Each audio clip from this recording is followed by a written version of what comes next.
हाय, good morning. मैं सतीश शर्मा। सब आप जान गए होंगे मेरे को, बहुत पुराने स्टूडेंट पहले से जानते हैं। करीब करीब 40 साल हो गए मेरे को इंग्लिश पढ़ाते पढ़ाते। पहले सर्विस में थे इसलिए तो पूरा ओपन नहीं कराता था, बस बच्चों की वैसे हेल्प करते थे। लेकिन अभी रिटायरमेंट के बाद पूरा फुल्ली मैं डिवोटेड हूँ इसके ऊपर, और आप लोगों को कंटेंट दे रहा हूँ। ऑनलाइन और ऑफलाइन दोनों हम जैसे पढ़ा रहे हैं, तो वीडियो डालना शुरू किया है। ठीक है, आप देखिए उनको, और आप पूरा वीडियो देखते हैं और पूरा कंटेंट देखते हैं तो आपको A to Z सारा का सारा इंफॉर्मेशन आपको मिलेंगे। और इंफॉर्मेशन ही नहीं, उनको आप यूज कर सकेंगे, एग्जाम पास कर सकेंगे, इंग्लिश बोल सकेंगे, इंग्लिश लिख सकेंगे, इंग्लिश समझ सकेंगे। तो रिक्वेस्ट यही है, इसको तो सब्सक्राइब करिए अगर नहीं किया है, और वीडियो पसंद आता है तो इसको वीडियो को पसंद करिए, मतलब लाइक करिए। ठीक है। अब मैंने आपको दो केस बताए हैं पहले।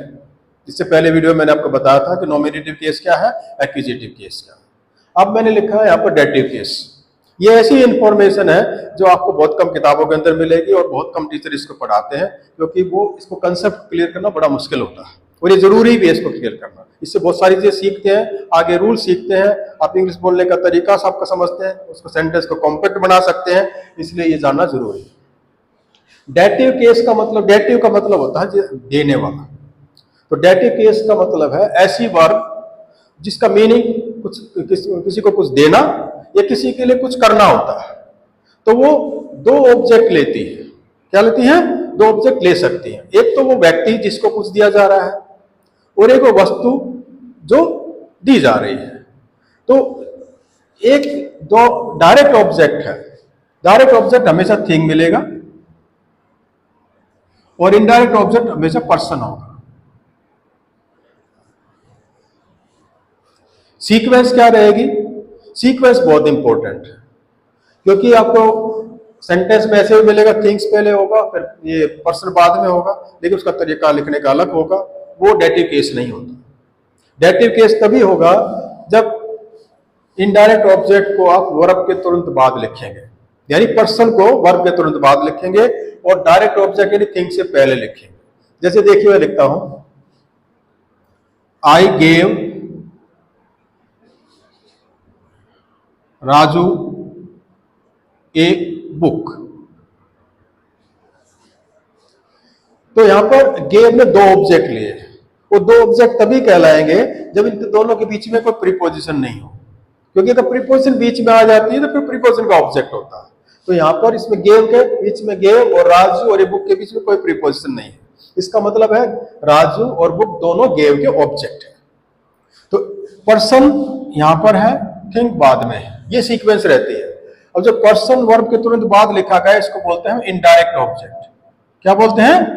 Indirect object. और थिंग जो इनडायरेक्ट ऑब्जेक्ट के बाद लिखा जाता है उसको बोलते हैं डायरेक्ट ऑब्जेक्ट। क्या बोलते हैं? Direct object. तो जो भी पर्सन, जो भी ऑब्जेक्ट इनडायरेक्ट ऑब्जेक्ट के रूप में यूज होता है उसको कहते हैं ये डेटिव केस में है। जैसे यहां पर राजू क्या है? डेटिव केस में। ओके, डायरेक्ट ऑब्जेक्ट एक्विजिटिव केस में है, इसे डेटिव। अभी आपने देखा, मैंने बताया डेटिव केस क्या है। ठीक है, डेटिव केस का मैंने बताया, उसकी सीक्वेंस फिक्स रहती है, सब्जेक्ट, फिर वर्ब जिसका मीनिंग कुछ देना होता है, किसी के लिए कुछ करना, उसके बाद वो पर्सन व्यक्ति जिसके लिए कुछ करते हो, जिसको कुछ देते हैं, उसके बाद डायरेक्ट ऑब्जेक्ट, और बीच में कोई प्रीपोजिशन नहीं आती। तो दो ऑब्जेक्ट हो जाते हैं। पहले जो पर्सन होता है उसको इनडायरेक्ट ऑब्जेक्ट बोलते हैं, बाद वाले को डायरेक्ट ऑब्जेक्ट है। इनडायरेक्ट ऑब्जेक्ट में जो होता है उसको हम डेटिव केस बोलते हैं। लेकिन इसको दूसरे तरीके से भी हम लिखते हैं, जैसे I gave a book to Ram. अब मैंने सीक्वेंस चेंज कर दी, थिंग को पहले ले आया तो पर्सन को उधर ले जाएंगे। तो अब ऐसे आई गेव ए बुक राजू नहीं कह सकते, आपको प्रीपोजिशन लगानी पड़ेगी। बिना ये जो राजू है, पर्सन है, बिना इसके प्रीपोजिशन के केवल यहां पर आ सकता है इनडायरेक्ट ऑब्जेक्ट केस में। यहां पर ये एक्विजिटिव केस में है, नॉट डेटिव केस। एक्विजिटिव केस क्योंकि प्रीपोजिशन टू का ऑब्जेक्ट है, राइट। इसी तरह से देखिए, जैसे I bought my sister a new dress. इसका मतलब है मैंने अपनी बहन के लिए एक नई ड्रेस खरीदी थी। ठीक, तो इसमें माई सिस्टर क्या है? इनडायरेक्ट ऑब्जेक्ट, तो ये डेटिव केस में है, और ये डायरेक्ट ऑब्जेक्ट में new dress.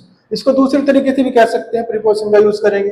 I bought a new dress, अब मैं थिंग को पहले ले आया, तो बाद में अगर माई सिस्टर यूज करता हूं तो फोर लगाया मैंने, या तो हम टू लगाते हैं किसी को देने के लिए, ठीक है, और किसी कुछ करने के लिए फॉर लगाते हैं, तो फॉर माई सिस्टर। एक चीज और खास ध्यान रखनी है, अगर ये जो थिंग है ये प्रोनाउन के द्वारा बताया जाए, किसके द्वारा? प्रोनाउन के। जैसे मैं न्यू ड्रेस के बदले में इट यूज करता हूं, तो यह हमेशा पहले आएगा। इसकी पोजीशन कहां रहेगी?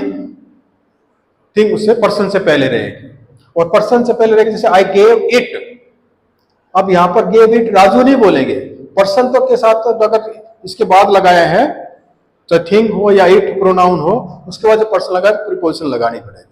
तो क्या आएगा? I gave it to Raju. अगर जैसे इसमें होता I bought it for my sister, ऐसा नहीं कह सकता मैं इसमें I bought my sister it, ये गलत हो जाएगा। तो प्रोनाउन है तो प्रोनाउन हमेशा पहले आएगा। Thank you.